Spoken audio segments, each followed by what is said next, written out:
My name is Clara. I'm 28 years old, and I've always been skeptical about the supernatural. I work as an art restorer, and recently received an irresistible offer to restore some works in an old 19th century mansion. The Blackwood mansion, as it was known, stood isolated on the outskirts of a small country town. Its history was full of rumors about mysterious disappearances and deaths, but I paid no attention to such stories. After all, urban legends always circulate around old houses, right? Little did I know that as I crossed the rusty gates of that property, I was about to question everything I believed to be real. The mansion was imposing, with its Victorian architecture and long-neglected gardens. When I set foot on the creaky wooden porch, I felt a shiver run down my spine. I attributed the sensation to the cold wind blowing on that cloudy autumn afternoon. The interior was even more impressive. Antique furniture covered by dusty sheets, huge mirrors with ornate frames, and a majestic staircase leading to the second floor. A smell of mold and abandonment permeated the air. I was greeted by Mr. Thompson, frail-looking with a distant gaze, who claimed to be the current owner of the mansion. He showed me the works that needed restoration. A series of family portraits dated from the 19th century. The penetrating gazes of the figures portrayed seemed to follow me as I examined the canvases. "These are the Blackwoods," Mr. Thompson explained in a trembling voice. "The original family that built this mansion. They say they never really left it." I smiled politely, ignoring the ominous tone in his voice. "Well, I'll do my best to restore them to their former glory," I replied, referring to the painting. Mr. Thompson nodded gravely and handed me the keys. "You'll have to stay here during the restoration process. The paintings cannot be removed from the property," he said. "There's a room prepared for you on the second floor. Good luck, Miss Clara. And remember, some things are better left in the past." With those enigmatic words, he was gone, leaving me alone in the silent mansion. I decided to start work immediately, setting up my equipment in the old living room. As I carefully cleaned the first canvas, I noticed something strange.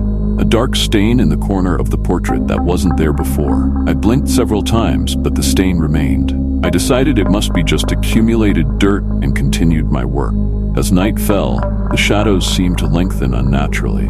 The silence was oppressive, broken only by the occasional creaking of old wood. I tried to focus on work, but couldn't shake the feeling of being watched.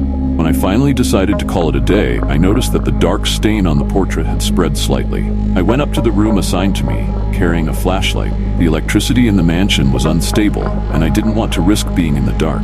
The room was spacious but claustrophobic, with faded wallpaper and a large canopy bed. I lay down, exhausted.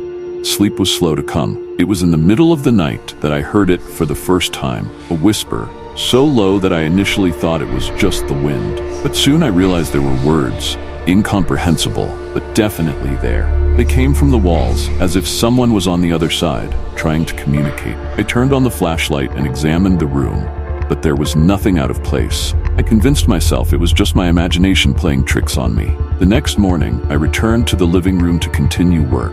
To my horror, the dark stain on the portrait had expanded considerably, obscuring part of the face of the figure portrayed. I examined the other paintings and realized that they all showed similar anomalies. In one, the eyes seemed to have changed position. In another, a smile that didn't exist before now distorted the features of the portrayed. I tried to rationalize, telling myself it was just the effect of cleaning, revealing previously hidden details. But a part of me knew something was wrong, very wrong. The following days were a growing nightmare. The whispers in the walls became more frequent and clearer. Sometimes I swore I heard my name being called. The portraits continued to change, figures looking increasingly sinister and distorted.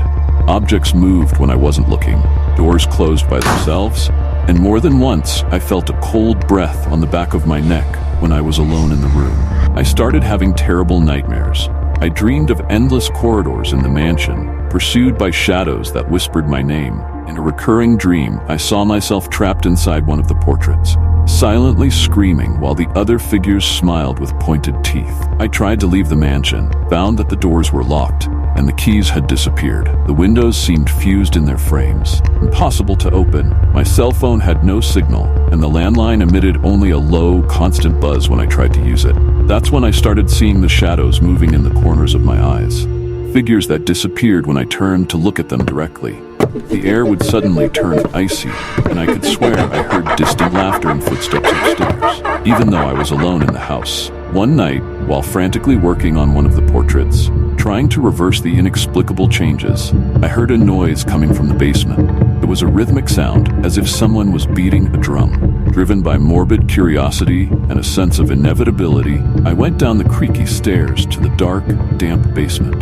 The light from my flashlight revealed a scene froze my blood. In the center of the basement was a circle drawn on the floor with what appeared to be dried blood.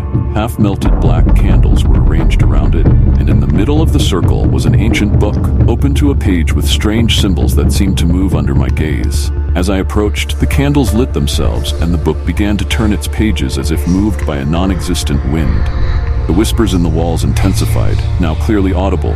"Clara, join us. Become part of the mansion forever." I ran back upstairs, my heart beating uncontrollably. When I reached the living room, I was paralyzed with terror. All the portraits had completely changed.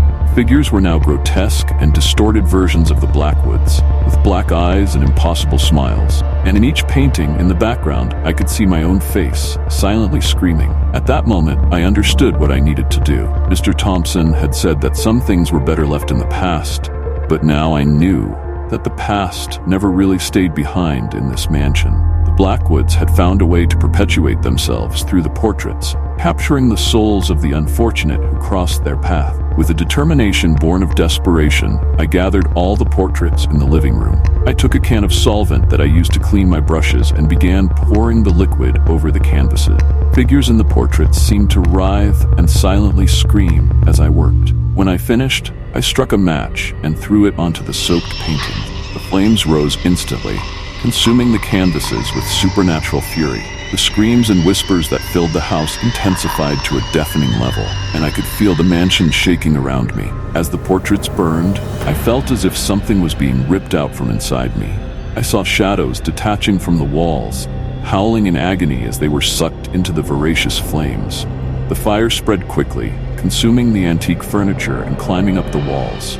I ran out of the mansion, which was now completely engulfed in flames. I stood watching, exhausted and in shock, as the fire devoured decades of secrets and horrors. When the firefighters and police finally arrived, they found only ashes and the charred remains of the once majestic Blackwood mansion. In the weeks that followed, I tried to convince myself that it had all been a hallucination caused by stress and perhaps some kind of gas leak in the old mansion. I returned to my normal life, determined to forget the nightmare I had lived through. But sometimes late at night, when everything is quiet, I can still hear the whispers. And when I look in the mirror, for a split second, I swear I see a face that isn't mine smiling back at me. I never accepted another restoration job. Now I know that some things from the past fight to stay alive, and that there are secrets that, once awakened, never truly leave us in peace. The Blackwood mansion may have disappeared, but I fear that a part of it still lives inside me, waiting for the right moment to rise from the ashes.